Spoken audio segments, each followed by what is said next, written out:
Muita gente acredita que para trabalhar como freelancer você necessariamente vai ter uma vida financeira muito incerta, o que não é necessariamente verdade. Eu acabei de fazer as contas aqui e eu percebi que já faz 5 anos que eu trabalho de freelancer. É justamente esse ponto que a gente vai falar aqui hoje, que não faz 5 anos que eu trabalho só como freelancer, faz 3 anos que eu trabalho apenas como freelancer. Então teve um período aí de mais ou menos 1 ano onde eu fiz essa transição de mercado de trabalho de CLT, né, trabalhando em empresa, tendo carteira assinada, tendo chefe, tudo, pra vida só de freelancer. E é isso que a gente vai falar nesse vídeo hoje, como é a transição de um trabalho padrão, desses que você trabalha numa empresa, com a sua carteira assinada e tudo, para a vida de freelancer. Tem gente que tem muito medo dessa ideia de viver de freela, porque justamente você não tem a segurança que um trabalho numa empresa, com a sua carteira assinada, eu já falei isso 3 vezes, tem, né? É uma dinâmica diferente. Só que isso não quer dizer necessariamente que você tá fudido caso alguma coisa aconteça, porque eu não conseguiria trabalhar dessa forma, eu não teria escolhido essa vida se fosse tão inseguro assim, porque eu sou uma pessoa muito ansiosa, eu jamais teria como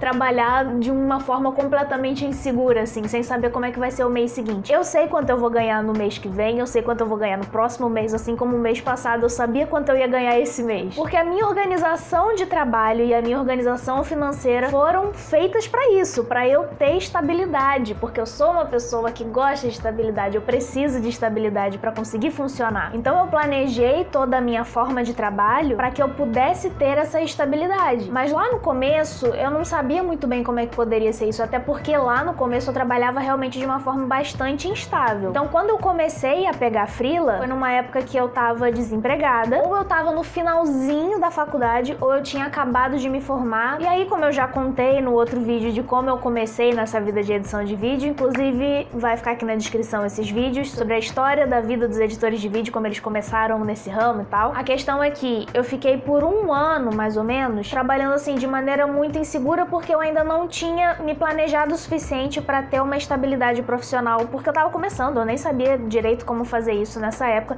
e também não tinha ninguém para me falar, como tem esse canal maravilhoso aqui pra gente conversar sobre isso, não é mesmo? E aí eu fiquei esse tempo trabalhando apenas com 2 canais, e nesses 2 canais eu não tinha uma quantidade certa, fixa, de quantos vídeos eu ia editar naquele mês, portanto, eu não tinha um valor fixo que eu ganharia naquele mês. E como eram poucos vídeos, nesse começo foram poucos vídeos que eu comecei editando, variava muito, porque se eu tivesse 3 vídeos a menos naquele mês, já era uma diferença muito grande de valores. Então realmente, nessa época, eu fiquei muito numa coisa de não saber quanto eu vou ganhar no mês seguinte. E como esse foi o meu primeiro ano praticamente, até porque, eu vou confessar, eu não corri atrás de tentar resolver isso, porque eu tava correndo atrás de outras coisas, eu tava focando em outras coisas naquele momento, e eu considerei que naquele meu primeiro ano, essa carreira de edição de vídeo era só uma coisa onde eu fazia um dinheiro enquanto eu não tinha outro emprego. Mal sabia eu que toda a minha vida daí pra frente seria editando vídeo. Bom, acontece que por causa desse primeiro ano que eu passei trabalhando com edição de vídeo, fora todos os outros anos que eu já tinha editado vídeo pro meu próprio canal, né? Mas essa aí já é outra questão que a gente vai falar em outro vídeo, que na época eu não achava que os meus próprios vídeos pra mim mesma pudessem contar como portfólio.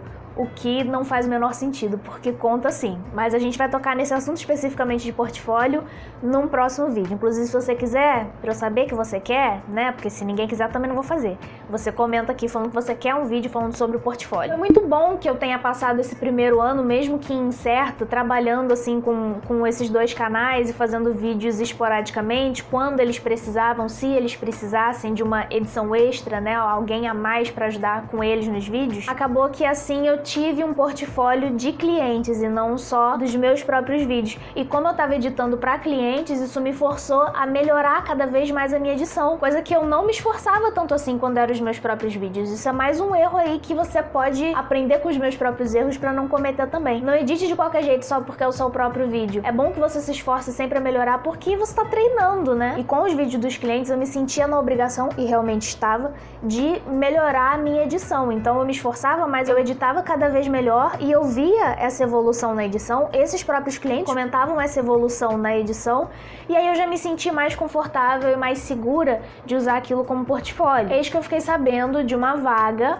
para videomaker numa empresa. Aí eu pensei, pô, é isso que eu quero, estabilidade, vou trabalhar na empresa como videomaker, é isso que eu quero. Aí fui, me candidatei à vaga, fiz tudo lá, os processos seletivos que tinha que fazer, passei e fiquei trabalhando nessa empresa durante um ano também. Nessa empresa eu trabalhei como videomaker mesmo, eu fazia roteiros, eu fazia gravação, fazia direção, fazia câmera, fazia edição, não necessariamente tudo do mesmo projeto, mas assim, projetos diferentes, né? Cada hora eu fazia uma coisa diferente, mas eu sempre fazia edição das coisas. E assim, pensando profissionalmente, pra mim foi muito importante ter trabalhado numa empresa assim, porque me ensinou muita coisa sobre o mundo corporativo, coisas que eu não saberia lidar hoje em dia, sendo freelancer, se eu não tivesse aprendido isso. Coisas essas que hoje em dia eu trago aqui pro canal pra gente conversar. Lá eu tive contato com outros profissionais da minha área, diariamente, então eu também evoluí, não só nessa questão de profissionalismo na área, mas também na área técnica. Eu melhorei a minha edição, a técnica da minha edição, da minha direção, da minha captura de imagens também, de filmagem, durante esse emprego, porque eu tive contato com pessoas que uma era melhor nisso, outra era melhor naquilo, outra era melhor naquilo outro, então um acabava pegando ali umas dicas com o outro, então isso também me ajudou a melhorar muito. Foi um ano muito importante na minha vida profissional, sofri pra caramba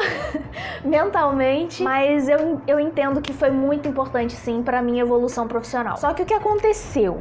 Quando eu tava ali mais ou menos no meio daquele ano que eu tava trabalhando nessa empresa, eu comecei a perceber que aquela vida não era pra mim, que eu não gostava desse lance de, assim, não que alguém curta, né, mas é que me incomodava muito num nível de me fazer infeliz. Essa coisa de ter que acordar 3 horas antes de ir pro trabalho pra poder me arrumar e aí passar um tempão no trânsito pra chegar lá e passar o dia inteiro trabalhando num escritório com um monte de barulho, um monte de pessoa falando ao mesmo tempo.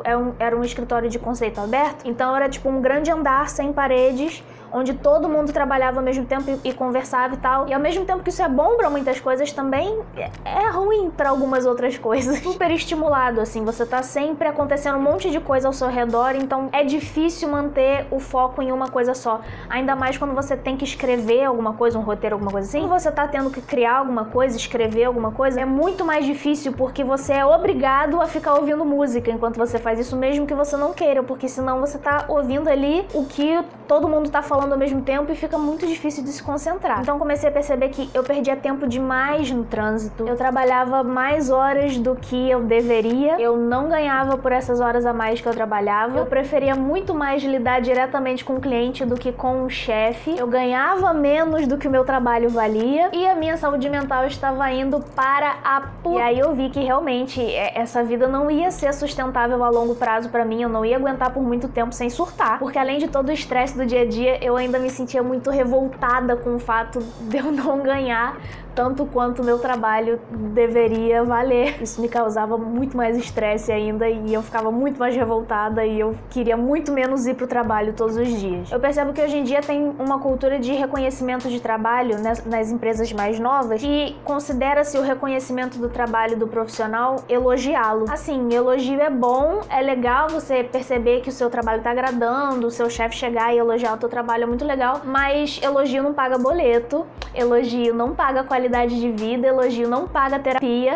Então assim, você quer valorizar o profissional, você paga pelo trabalho dele tanto quanto o trabalho dele vale. E eu não percebia que o meu trabalho estava sendo reconhecido nesse quesito. Isso me deixava muito desconfortável com esse trabalho. Quando a gente não tá feliz de estar lá, isso transparece. A gente se força, a gente tenta fazer com que não transpareça, mas transparece. E é claro que os meus chefes começaram a perceber que eu não queria estar lá. Não só eu, como algumas outras pessoas que também estavam sofrendo com esses problemas e alguns outros problemas também diários do trabalho dele. E aí chegou o grande dia daquela demissão em massa, de aquele corte de custos da empresa. Pois é, eu fui na barca da saudade junto com todo mundo. Foi um momento doloroso sair de um emprego que eu sabia exatamente quanto eu ia ganhar no mês seguinte, porque eu gostava muito das pessoas com quem eu trabalhava diariamente. Eu gostava de estar com aquela equipe, de estar com aquelas pessoas, apesar de todas as outras coisas que me irritavam, que me faziam mal. Mas, ao mesmo tempo, assim, 30 minutos depois de eu ter saído da empresa naquele dia, eu me senti tão livre, tão leve e tão imediatamente feliz. O que é uma coisa que parece que não faz sentido, porque eu acabei de perder o emprego, sabe? E por que eu me senti dessa forma? Por que eu me permiti sentir dessa forma? Porque durante todo esse ano que eu tava trabalhando nessa empresa, em nenhum momento eu abri mão dos meus freelas. Então aquele trabalho que eu tinha um ano antes de entrar naquela empresa, aquele ano que eu passei editando para alguns canais no YouTube, agora eu não só tinha continuado, como eu tinha conseguido outros novos canais. E não só isso, eu tava trabalhando também com outros editores. Eu tinha esses clientes para quem eu eu editava quando eu tava na minha casa, no meu tempo off do trabalho lá da empresa. Só que às vezes eu tinha que passar mais horas na empresa, às vezes eu tinha que fazer um trabalho extra na empresa e eu não tinha tempo para atender aqueles clientes que estavam comigo de freelancer. Eu trabalhava com alguns editores, também freelas, eu ia ficar trabalhando em parceria com essas pessoas para que quando eu não pudesse atender essa demanda dos meus clientes, eu passaria para eles fazerem. E os meus clientes sabiam disso. É importante deixar isso claro, que os clientes saibam que não é você que tá editando, porque, né, senão vai parecer que, sei lá, você tá fazendo um trabalho que na verdade foi de outra pessoa. Os meus clientes sabiam quando não era eu que editava. E eles confiavam porque eles sabiam que, se eles confiavam no meu trabalho, a minha recomendação também seria confiável. Então isso funcionou muito bem durante esse ano, onde eu tava trabalhando na empresa,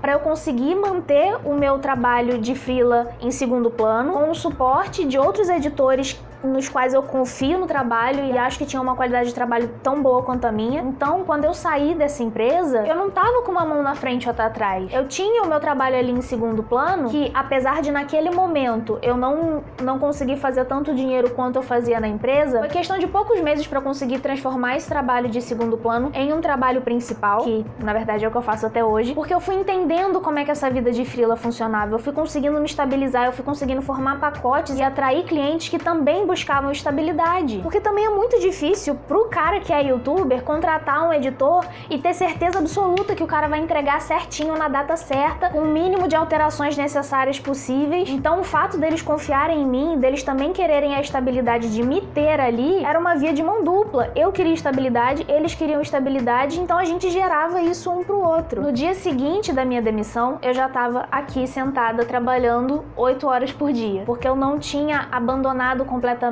o trabalho de freela só porque eu tava nesse emprego da empresa, né? E agora não só eu ainda tinha esses clientes, como eu tinha mais tempo para dedicar e correr atrás de novos clientes. O que acaba acontecendo quando você entrega um bom trabalho para um youtuber é que ele conta pro amigo dele, que também é youtuber, que aquela edição foi sua, e quando o amigo dele perguntar, nossa, vocês têm aí recomendação de alguém? Eles vão te recomendar. Então as pessoas vão acabar chegando até você. Não que você não tenha que correr atrás, no começo principalmente você tem que correr atrás. A gente já tem um vídeo aqui no canal sobre como abordar novos clientes, como falar com youtubers, como é trabalhar com youtubers, também vou deixar aqui na descrição o link para você assistir. E aí, logo no início, eu já percebi que era possível sim ter estabilidade. Era só me organizar o suficiente para isso e procurar trabalhar com pessoas que também procuravam estabilidade. Em um ano depois que eu tinha começado a trabalhar full time como freelancer, eu saí da empresa.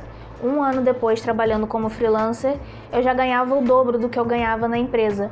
E muitos dias eu trabalhava menos do que eu trabalhava na empresa. Era assim, um foco completamente diferente, um tipo de edição e de trabalho bem diferente, mas eu quero dizer horas de trabalho, né? Em vários meses, se não quase todos, eu trabalhava menos horas e ganhava muito mais do que eu ganhava na empresa. E não é porque eu cobrava caro, não. Inclusive, muitos amigos meus da área de audiovisual achavam que eu cobrava barato na época. Hoje em dia, eu acho que no comecinho eu cobrava muito barato mesmo. Foi um erro de cálculo que eu não sabia pensar como cobrar as coisas. Aprendi com o tempo, mas aí quando eu entendi quanto eu deveria cobrar pela minha hora de trabalho, pelo meu trabalho, aí eu consegui ganhar tanto quanto eu deveria ganhar. A moral da história é que eu não acho que seja muito seguro largar tudo de uma vez e tipo assim, eu tenho o meu emprego numa empresa formal e tal, sendo CLT, carteira assinada, ganhando todos os benefícios, tudo, pá. Não quero mais, cansei, vira a mesa, joga tudo pro alto, de um dia pro outro eu sou freelancer do zero. Não acho que essa seja a forma mais inteligente de entrar nesse meio, até porque se você é freelancer, você não precisa não ser outra coisa, né? Você pode estar trabalhando em algum lugar e começar a correr atrás aí de uns job freela, pra você ver como é que é, pra você ver se você se adapta, pra você ver se você consegue se organizar pra pensar num futuro onde isso possa ser estável pra você. E não só em coisa de edição de vídeo não, tá? Isso vale pra qualquer carreira que você esteja trabalhando como freelancer, qualquer área, qualquer serviço que você esteja prestando como freelancer. Se a gente for pensar na vida profissional como um investimento, eu não sou o perfil de investidor agressivo. Eu não sou o tipo de pessoa que aposta os meus ovos em coisas muito incertas. Eu coloco um ovinho aqui numa coisa que eu acho que é certa, um outro ovinho aqui numa coisa que é mais estável e talvez um ovinho numa coisa que é mais incerta, mas a maioria dos meus investimentos são com estabilidade. Então é por isso que eu acho que é mais inteligente, é mais estável, é mais seguro